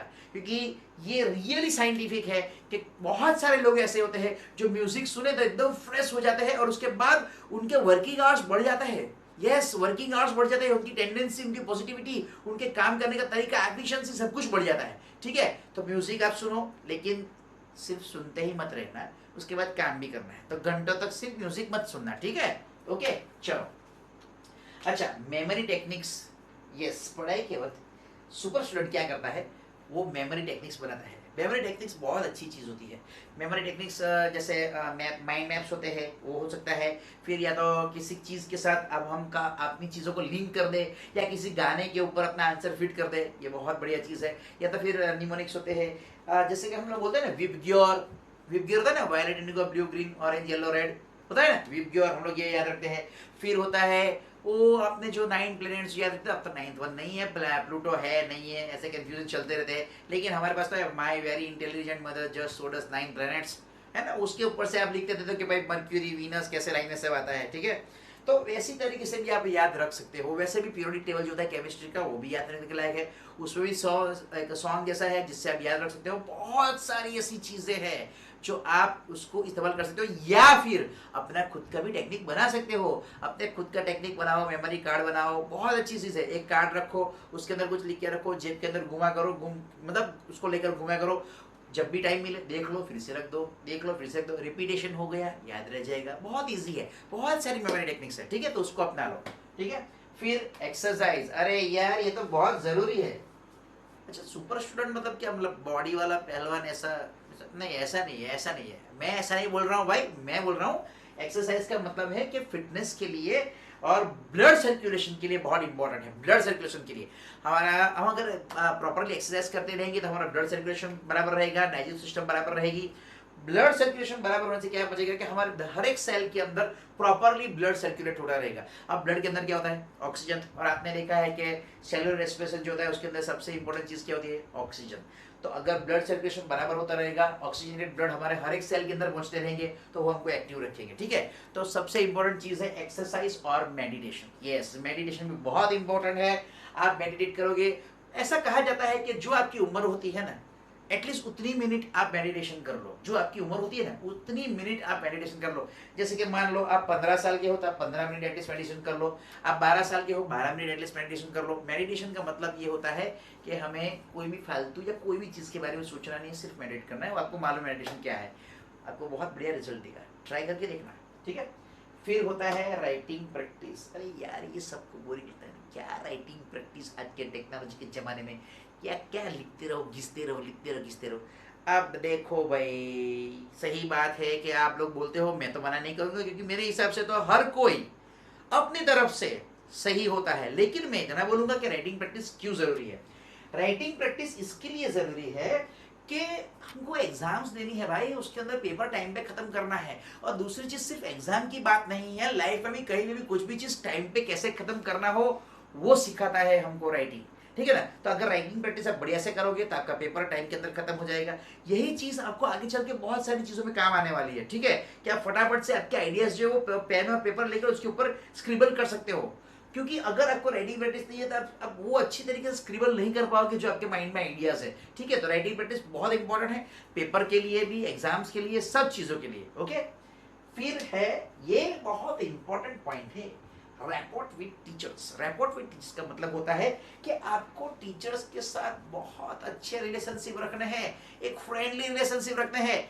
भाई देखो, एक चीज है, सीधी सी बात है, मैंने बहुत सारे तो नहीं, लेकिन कुछ स्टूडेंट्स को मैंने देखा है, मैंने सुना है, मुझे बोल के यार कर कि सर भाई मुझे तो यार ये सब्जेक्ट पसंद नहीं है। क्यों? क्योंकि वो सब्जेक्ट की टीचर पसंद नहीं है। अबे वो टीचर पसंद एक नहीं है, उसके सब्जेक्ट को क्यों लात मार रहे हो तुम? मुझे ये समझ में नहीं आ रहा है, ठीक है ना। तो ये मत सोचो, उल्टा है ना, आप अच्छे से रहो, अच्छे बनो, तो सामने वाले भी अच्छे बन जाएंगे। ट्राई तो करो, लगे रहो मुन्ना भाई, देखिए ना, नहीं देखी तो देख लेना, हो जाएगा आपका काम, ठीक है। तो ये रैपोर्ट विद टीचर्स बहुत इंपॉर्टेंट है, क्योंकि अगर आप उन लोग के साथ फ्रेंडली रहोगे, उन लोग के साथ अच्छे रिलेशन रहोगे, उनकी बर्थडे से स्टार्ट कर दो, विश करो बर्थडे, गुड मॉर्निंग विश करो, उनकी बर्थडे के दिन पे बर्थडे विश करो, बहुत अच्छे टर्म्स होते हैं। क्योंकि टर्म्स अगर टीचर्स के साथ अच्छे हैं, अगर आपका कोच अच्छा है, अगर आपको सिखाने वाला अच्छा है, आपका काम हो गया। क्योंकि जिसके पास अच्छा कोच अच्छा टीचर होता है ना, उसको बहुत सारी नॉलेज, बहुत हेल्प मिलती है, बहुत सपोर्ट मिलता है और पॉजिटिविटी भी बहुत मिलती है। ठीक है, तो मेरे हिसाब से आपको आपके टीचर्स के साथ अच्छा रिकॉर्ड रखना ही चाहिए। चलो, योर पोस्चर बहुत इंपॉर्टेंट चीज है। क्यों इंपॉर्टेंट चीज है, क्यों है? हाँ, इंपॉर्टेंट चीज है क्योंकि मैंने देखा है कि कई बार कुछ लोग, कुछ स्टूडेंट्स होते हैं ना, पढ़ने बैठे हैं ना, तो कुछ ऐसे कुछ ऐसे कुछ ऐसे। अरे कहाँ जा रहे हो, कहाँ कहाँ घुसोगे, बेंच के नीचे घुस जाओगे, कहाँ जाओगे, बेड के नीचे जाओगे। पहली चीज, आपका पोस्चर रियल बहुत अच्छा होना चाहिए, बराबर होना चाहिए। क्यों? साइंटिफिकली प्रूवन है। इसलिए आप एक टेबल और चेयर लेकर बैठो, ठीक है, वो पोस्चर बहुत बढ़िया होता है। ठीक है, आप अगर बेड पे बैठोगे या सोफे पे बैठोगे, देखो चीज़ कोई गलत नहीं है, लेकिन आपको भी मालूम है कि सोफा और बेड किस चीज़ के लिए बनाए गए हैं, रेस्ट के लिए। तो आपको कहाँ ले जाएगा? आपके कंफर्ट जोन में ले जाएगा। और अगर आपको कुछ हासिल करना है, कुछ आपको मतलब चाहिए, तो वो आपको कंफर्ट जोन में नहीं मिलने वाला। ठीक है, तो इसके लिए आपको पोस्चर अच्छा रखना पड़ेगा। अच्छी जगह पे बैठो, चेयर टेबल लेकर बैठो, अच्छे से पढ़ाई करो। मुझे मालूम है कि कुछ लोगों को ये चीज़ पसंद नहीं आएगी, लेकिन ये करना ही पड़ेगा। कुछ दिन तक करो, 7 दिन तक कंटिन्यूस करो, 8वें दिन वो हैबिट बन जाएगी। सही बोल रहा हूँ, 7 दिन तक करो, 8वें दिन वो हैबिट बन जाएगी। ठीक है, तो ये पोस्चर बहुत इंपॉर्टेंट है, वो आपको बहुत सपोर्ट करेगा चीज़ें याद रखने में, आपको एक्टिव रहने में। यस, एक्टिव रहने में भी आपको बहुत सपोर्ट करने वाला है। ठीक है, ओके। फिर उसके बाद है लर्न फ्रॉम बेस्ट। जैसे मैंने बताया कि आपके पास अगर अच्छा कोच है, अच्छा टीचर है, आपका काम हो गया। देखो, एक चीज़ है कि स्कूल में जाते हो, अच्छी स्कूल आप पसंद करते हो, ठीक है, तो आगे टीचर्स अच्छे होंगे आपको, तो वो आपको अच्छा पढ़ाएंगे। Tuition classes, yes, coaching centres, tuition classes आप जब जाते हो, तो आप अपने तरीके से सिलेक्ट करते हो ना, तो आप थोड़ा इंक्वायरी अच्छा सा करो, देख लो कि पहले के जो स्टूडेंट्स है उनका पास्ट रिपोर्ट कैसा है, क्या क्या रिजल्ट दिए हैं उन्होंने, मतलब स्टूडेंट्स क्या बोलते हैं उनके बारे में जो उनके अंडर पढ़ चुके हैं। क्योंकि अगर आपने पसंद किया कोई ऐसा व्यक्ति जो बेस्ट है, बेस्ट, तो आपको भी वो बेस्ट बना के ही छोड़ेगा। ठीक है, तो learn from the best. It is very important that you learn from the best. कोई अच्छा टीचर, कोई मतलब नॉलेजफुल पर्सन। सो देखो, सिर्फ नॉलेजफुल नहीं होना चाहिए। टीचर अच्छा का मतलब क्या होता है मालूम है? टीचर वर्ड कहाँ से आया? The one who टीचिस। टीचिस मतलब डिलीवर करना। अगर किसी के पास बहुत नॉलेज है लेकिन वो डिलीवर ही नहीं कर पाता है सामने वाले को, तो वो किस चीज के लिए अच्छा टीचर है? टीचर वो अच्छा नहीं है। टीचर वो अच्छा है जो नॉलेज तो रखता ही है, उसके साथ साथ वो डिलीवर भी अच्छा करता है। अच्छा डिलीवर करना चाहिए। तो देखो कि ऐसा कौन सा टीचर है जो सब्जेक्ट के अंदर, टॉपिक के अंदर घुस के आपको पढ़ाता है, वो आपको सारी चीजें एकदम अच्छी तरीके से सिंपल बना के समझाता है। और सिंपल बना के वही समझा पाएगा जो उस चीज को खुद समझा हुआ है, प्लस उसको डिलीवर करने का नॉलेज है। तो जो अच्छा डिलीवर कर सके, जो अच्छा समझा सके, जो आपको अच्छा दिमाग में उतार सके कि ये चीज ऐसी है, उसके पास पढ़ो। ठीक है, सो लर्न फ्रॉम बेस्ट। ठीक है, ओके। अब सबसे बड़ा सवाल ये होता है कि वाई टू स्टडी, हमको पढ़ना क्यों है? जब भी मैं पूछता हूँ स्टूडेंट्स को कि भाई मेरे इतने सारे स्टूडेंट्स हैं, मैं सालों से पढ़ा रहा हूँ, 22 साल का टीचिंग का एक्सपीरियंस है मुझे, और मैं जब पूछता हूँ कि भाई पढ़ते क्यों हो, तो मेजोरिटी लोग तो यही आंसर देते, सर अच्छे कैरियर के लिए, सर अच्छी जॉब के लिए, सर अच्छी नौकरी के लिए। हाँ, कभी कभी बोलते हैं कि अच्छा पढ़ूंगा तो अच्छी जगह शादी भी होगी। ऐसे भी रीजंस मिलते हैं एक दो जगह से मुझे, ऐसा कुछ नहीं है, लेकिन मोस्ट ऑफ आंसर्स मुझे ऐसे ही मिलते हैं कि अच्छा कैरियर, अच्छा जॉब। सही बात है भाई, अच्छा कैरियर, अच्छा जॉब आजकल किसको नहीं चाहिए? एक सेटल्ड लाइफ किसको नहीं चाहिए, है ना? लग्जरियस लाइफ भी किसको नहीं चाहिए? सबको चाहिए। लेकिन अगर आप सोचो कि आपको गधे की तरह काम करना पड़े और फिर आपको कुछ ही अमाउंट मिले, तो आपको कैसा लगेगा? देखो भाई, मेरा तो एक लॉजिक है, ठीक है। या तो स्कूल में मान लो कि आप 9th के अंदर हो या 10th के अंदर, ऐसा कुछ है, तो भाई वो और कॉलेज की जो 5-6 साल की पढ़ाई है, वो 10-1 साल जो टोटल होते हैं, टोटल मिलाकर सब मिलाकर 10 साल जो होते हैं, या तो 10 साल मेहनत कर लो या 10 साल जल्द से करो, और बाकी के जितने भी साल जीते रहोगे गधों की तरह काम करते रहो। ठीक है, मेरा तो एक ही मानना है कि भाई आप कैरियर पे फोकस करो। ये 10 साल, मैं ये नहीं बोल रहा हूँ कि सिर्फ आप पढ़ते रहो, ठीक है ना, अब आपकी चॉइस है आपको क्या करना है। 10 साल पढ़ाई करना है, अच्छे से समझ के करना है, लेकिन हाँ एंजॉयमेंट के साथ, जैसे मैंने सारा रास्ता लिखा है वैसे, या फिर बाकी के साथ कॉम्प्रोमाइज करके जो मिले उसके अंदर रहकर सिर्फ गधे की तरह काम करना है, सिर्फ लेबर करना है, वो आपकी चॉइस है, मेरी चॉइस नहीं है। एक बैंक होती है, उसके अंदर प्रोबेशनरी ऑफिसर भी होता है, क्लर्क भी होता है और वॉचमैन भी होता है। ठीक है, वॉचमैन गेट के बाहर बैठता है, जब भी कोई खतरा आएगा तो सबसे पहले उसको देखना है, लेकिन सबसे पगार कम उसकी होती है। प्रोबेशनरी ऑफिसर जो होता है वो ऑफिस में अपनी सेपरेट कैबिन में बैठा हुआ होता है, वो एसी के अंदर बैठा होता है, लेकिन उसको बहुत ज्यादा सैलरी मिलती है कंपेयर टू दोज अदर्स। क्यों ऐसा? भाई उसने ऐसी पढ़ाई की है कि उसकी एक सिग्नेचर की भी वैल्यू है। तो मैं आप लोगों को सिर्फ एक चीज बता दूंगा कि आपके लिए सक्सेस क्या है, एक सुपर स्टूडेंट के लिए सक्सेस क्या है। एक सुपर स्टूडेंट के लिए सक्सेस ये है कि जब उसका सिग्नेचर ऑटोग्राफ बन जाए, जब उसका सिग्नेचर ऑटोग्राफ बन जाए, यही सक्सेस की डेफिनेशन है मेरे लिए। तो ठीक है, तो एक सुपर स्टूडेंट के लिए भी यही डेफिनेशन होनी चाहिए। ये गोल ध्यान में रखो और पढ़ाई करो। ठीक है, ओके। फिर कैसे पढ़ना चाहिए? पढ़ाई करनी है, डिसाइड तो कर लिया कि भाई पढ़ाई करनी है, करना ही है, तो उसकी टेक्निक होनी चाहिए। ठीक है, अकेले पढ़ सकते हो, ऐसी कोई चीज़ नहीं है, लेकिन अगर ग्रुप स्टडी करोगे तो बहुत बढ़िया रहेगा। क्योंकि ग्रुप स्टडी में क्या होता है ना कि हमको उस तरीके का माहौल मिलता है, हमारे फ्रेंड्स भी है ना, अच्छे फ्रेंड्स सिलेक्ट करो जो पढ़ाई में इंटरेस्टेड हो, हाँ, जो हमको सपोर्ट करे, वो हमको या एक दो चीज़ हम अगर भूल गए तो वो हमको याद दिला देंगे, अगर वो एक दो चीज़ भूल गए तो हम उनको याद दिला देंगे, फिर एक दूसरे को क्वेश्चन आंसर्स पूछेंगे। बहुत बहुत मतलब बहुत एंटरटेनिंग होता है, और हेल्पिंग जब आता है ना तो ये फ्रेंड्स के अंदर बॉन्ड भी बहुत बढ़िया बनता है। और ग्रुप स्टडीज से क्या होता है कि आपको, मैंने जैसे बताया, एक माहौल सा मिल जाता है, एक एनवायरनमेंट सा मिल जाता है, जिसके अंदर आपको और इंटरेस्ट जगता है। टाइम का कुछ मतलब वो नहीं रहता कि भाई इतने घंटे किया है उतने घंटे किया, ऐसा कुछ नहीं। एक माहौल सा बन जाता है, एक फ्रेंडली एनवायरनमेंट बन जाता है, जिसके अंदर हम मिलकर पढ़ाई करते हैं। तो सबसे बढ़िया होती है ग्रुप स्टडीज होती है। फिर एक चीज है, have a habit of learning. ये सही बात है। देखो एक चीज याद रखना कि दुनिया में जितने भी लोग हैं ना, वो सभी स्टूडेंट है, पैदा होने के साथ ही और मरते वक्त तक। यस, मरते वक्त तक वो स्टूडेंट ही है। हमको हैबिट ऑफ लर्निंग रखनी चाहिए। मैं ऐसा नहीं मेरे को सब कुछ आता है, ऐसा कुछ नहीं रखना है भाई। सब कुछ कहाँ किसी को आता है? किसी को कुछ सब कुछ नहीं आता है। ठीक है, किसी भी टॉपिक में भी सब कुछ नहीं आता है, ऐसा कुछ नहीं है।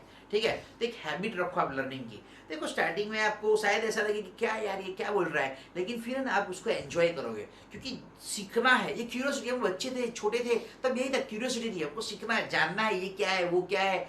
सीखने की क्यूरियोसिटी जो होती है, लर्निंग की क्यूरियोसिटी, वो हमारा नॉलेज बहुत बढ़ाती थी। लेकिन जब से हमने सोचना शुरू कर दिया, भाई हमको सब आता है, हमको सब मालूम है, अरे इसको क्या देखने का, इसके बारे में सब कुछ जानता हूँ, ऐसा कुछ नहीं है।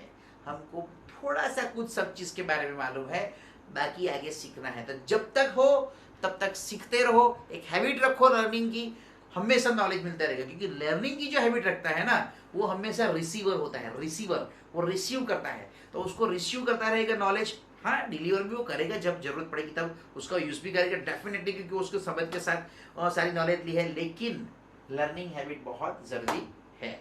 अब लर्निंग हैबिट जब जरूरी है तो कहाँ से लर्न करें भाई? जैसे मैंने बताया कि बढ़िया सा पर्सन सिलेक्ट कर लो, ये तो मैंने बताया, ये कि you go for best person. लेकिन टेक्नोलॉजी, यस, आजकल तो क्या यार टेक्नोलॉजी की धूम मची हुई है।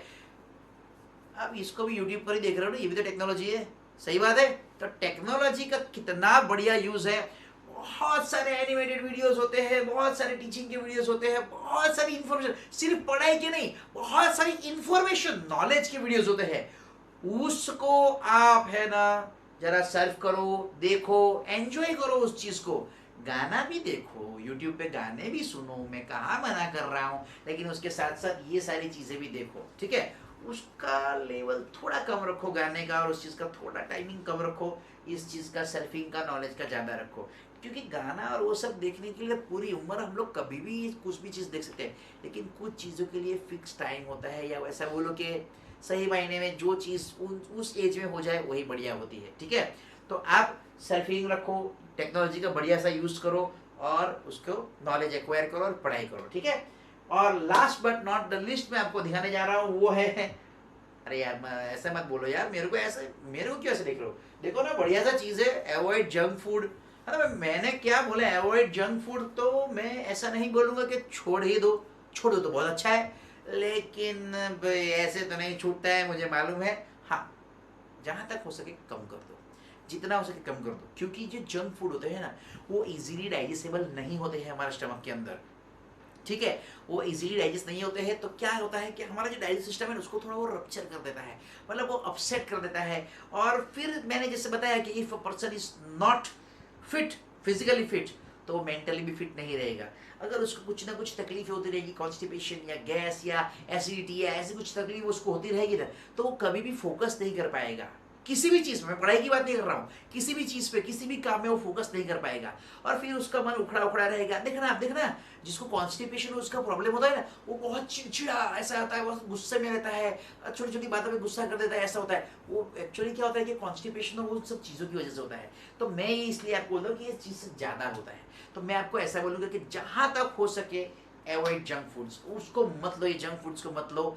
अच्छा खाना खाओ, है ना। मम्मी इतने प्यार से पकाती है आप लोगों के लिए, जो मम्मी पका के देती है ना घर में, उसमें जो प्यार होता है ना, वो आपको जंक फूड के अंदर नहीं मिलेगा। वो मैकडी या डोमिनोज में, मैं ऐसा नहीं बोल रहा कि वो लोग खराब बनाते हैं, बढ़िया बनाते हैं, बहुत बढ़िया फूड होता है। मैंने क्या कहा, उसको हैबिट मत बनाओ। ओकेजनली आप खा सकते हो, ठीक है, कोई प्रॉब्लम नहीं है, क्योंकि उसकी हैबिट मत बनाओ। क्योंकि वो लोग मेहनत करते हैं, वो लोग भी बहुत अच्छा खाना बनाते हैं, ऐसा कुछ नहीं है, बहुत बढ़िया से बहुत केयर लेकर बनाते हैं। लेकिन मैंने क्या बोला, माँ के हाथ का जो प्यार होता है वो नहीं होगा, ठीक है ना। तो आप अच्छे से खाना खाओ, अच्छा खाना खाओ, घर का खाना खाओ।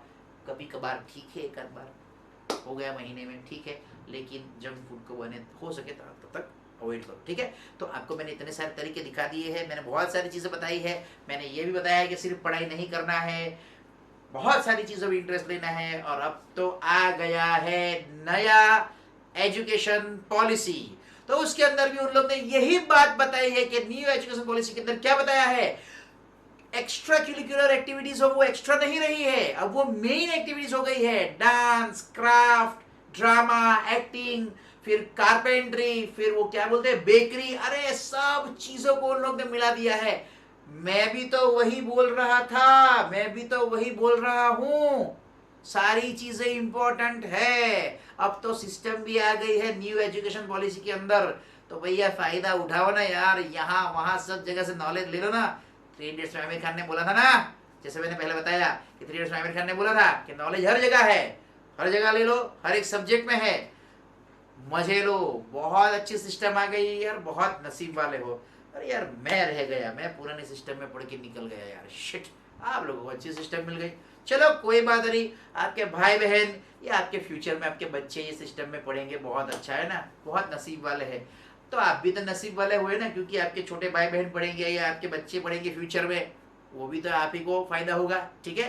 तो आप सुपर स्टूडेंट, आप अभी बन गए हो सुपर स्टूडेंट। ये देखने के बाद इसको जितना ज़्यादा फॉलो करोगे उतने अच्छे सुपर स्टूडेंट आप बनोगे।